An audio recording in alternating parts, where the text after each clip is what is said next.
I hope you all are doing good. Thanks for joining.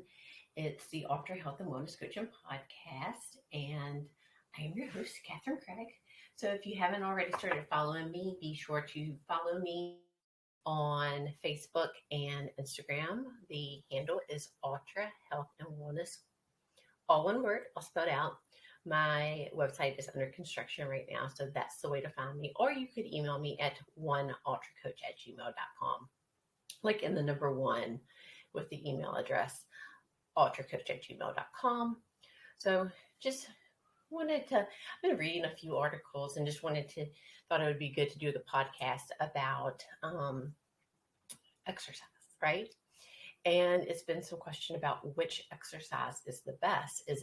Is weightlifting or weight resistance or resistance training, is like the multiple names that you hear, better than aerobic, which is like what you think of with walking, swimming, running, jogging, that type of thing. And they're both good and they're both needed. So the aerobic one really works our heart and our lungs and builds up our endurance by doing that. The weightlifting one, that one it builds muscle and it helps us change like body composition with the weights and strength training, whatever. So I'll use those terms like interchangeably. So I wanted to talk about like the benefits of weightlifting because, I think a lot of people get scared of it because most doctors don't, when they talk about exercise, they typically talk about doing aerobic exercise. And aerobic exercise is really good for like losing your fat, but to like change like your body like composition to like be able to like see your muscles. You won't be able to get that like on a treadmill on a road. You're gonna have to like stress the muscles to be able to make them bigger. Like you won't get big, you won't get toned muscles by running. Your legs will get toned, but like your arms, won't get very toned. Like you won't build muscle in your arms with running, is what I'm trying to say. If you have a lot of adipose fat tissue, the aerobic activity will help that go away. But to actually get like that really toned look, you have to incorporate some type of weight training activity. And with the weight training activity too is, as we get older, it starts in our 30s, that's like, you wouldn't think about it, right? But in your 30s, we actually start to lose like muscle mass. And depending on multiple factors, we can lose like anywhere between like 3% to 10% in 1 decade. So that's a lot. Because to think about it, like you have the potential of losing close to 50% of your muscle mass by the time you're 80. So, and when you're older, you definitely want to have, having muscle, like a good muscle tone. I'm not saying that you have to be like ripped, right?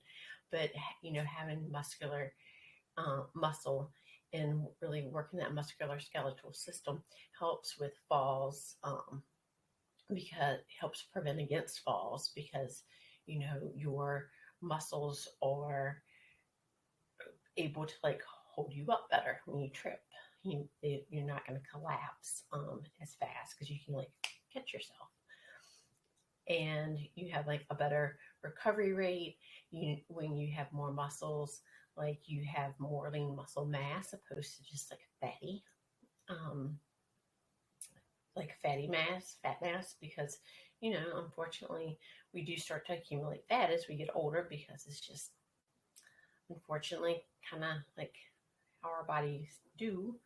But it doesn't have to be that way. We can prevent things like that with exercise, which I think like if we could sell the benefits of exercise like in a pill, oh my gosh, would we be making some money with that, right? Because it boosts our mood, we're like better, we feel better physically, we feel better mentally, and um, our like lab values look great. So I mean, exercise really is like a fountain of youth. I want to say it's close to a cure-all drug for like a lot of those symptoms that I was talking about. It's good for our immune system, and so we need to be able to have these incorporations, right, of exercise in our daily life. And not everybody is a runner, and I feel like when I talk to people about like exercise and they like roll their head eyes like, oh my gosh, like, Catherine, like, I'm not a runner. I'm like, you don't have to be a runner, you can like enjoy walks, like you can swim. I admire swimmers because I would really like to be able to swim better than what I do something like the doggy paddle, and it's not very pretty at all, but it gets me from A to B. And I don't think I would drown in this scenario. Um, I don't really want to test out my skills, but anyway, I admire swimmers because that is really cool. But I don't really have that drive to really practice to be really good at it. Maybe when I get older, I might decide to, but right now, we'll stick with my running and my weights because they're like my key ones. And then getting back to like with the weights and stuff, being, you really want to be able to like stress the muscle. And a good weight lifting, after a good weightlifting exercise, you're kind of like shaky. Because you tax your muscles, which is a good thing, and then they'll start to like regrow and fix themselves, repair themselves.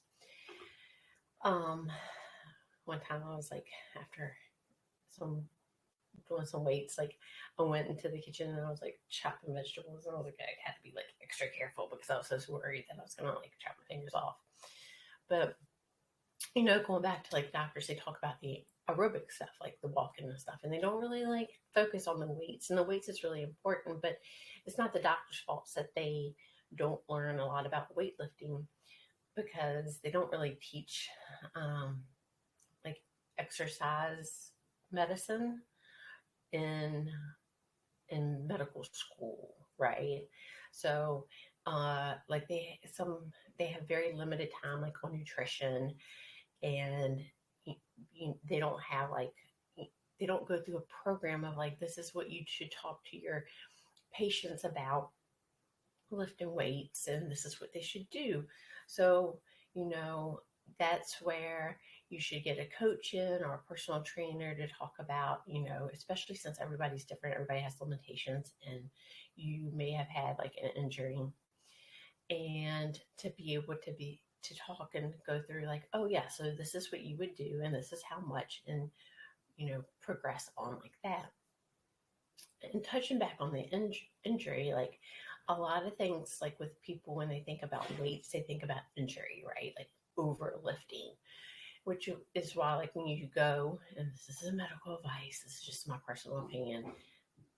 And so, but when you go, you should just like do a few reps to kind of see how they feel. So do a few of the movements with the weights to see like how, if it's putting too much pressure, if it's not doing enough. And then you can adjust and go up or down. There are, in an article that I read, there's actually less injuries with weights per 1,000 people than it is with aerobic exercise. And typically it's the men who get the injuries. Like, really seriously, folks, like, start small and just kind of see, especially if you're like just getting into weights. And holy cow, it doesn't take much to, like, muscles are definitely something, like, use them or lose them. For example, like, I had slacked off on like my push-ups, and I used to be able just to like down full push-ups, 1, 2, 3, 4, 5, 6, 7, 8, 9, 10, be on with it, and now I'm like, oh my God, like I'm much more slower. And so I'm trying to build back up that speed because I had slacked for unknown causes of doing the push-ups. And so I'm working those muscles back because I had lost the strength. So muscles are very like, they have that reversibility to where you can build them, but you can lose them too. But once you like, if you, when you, so like for me, when with me having built those muscles before, even though I have regressed back, it won't take me as long to be able to get to that point as it did because it'll be easier for it to build. So, and also I want to touch on, women. Trust me, I was one that felt like you did not want to lift weights because it made you bulky, it made you look like a man, and yada yada yada yada. Well, women, we really need to, and because we don't want to be like one of those, we don't want to be frail when we get older. We want to be pretty bad. I want to blank. When we get older, and so men also have so much more testosterone than women that in order for us to really bulk up, we would have to be using um, like testosterone to bulk up, which I don't recommend anything over the counter like that. To, but that's a whole nother video on why I'm not a big supplement person. But so women, don't be scared of the weights. They're really good. They make you look, they give you that tone chisel look that we're all looking for. And going back to aerobic, like that's good. It gets your heart going, builds your endurance. And so really we need a good blend. The American the American Sports Association in medicine recommend 150 minutes of aerobic exercise a week, and then at least two times two 30-minute weightlifting sessions a week. And they're both really important because they both focus on so many different things. Like being in the weight room all day is not going to be able to make you go run a 5K, and running a 5K is not going to be able to like make you be able to deadlift 100 pounds, right? Like two totally different things that need their own focus. And like, no matter which one you prefer, that is really good. And they're both really good stress reliefs. So with overcoming my eating disorder, I got more into weightlifting, and because it just also gave me like you could physically like be able to like see, or see, you may not be able to see on the video, but I could physically see like, oh, when I stretch my arm like this, I can see like my tricep, and being able to just see those changes in your body, and it just makes you empowered to be able to like lift something heavy. At least that's what I feel. All right, folks. So this is my little gamut on weightlifting, exercising, which one's better. They're really both good. So make sure not to neglect one. And if you have any questions, be sure to find me on Instagram or Facebook at ultrahealthandwellnesscoaching.com. Send me any questions you may have at oneultracoach@gmail.com, or DM me. So as always, make sure to tune in next week because your health deserves it. Thanks, and God bless.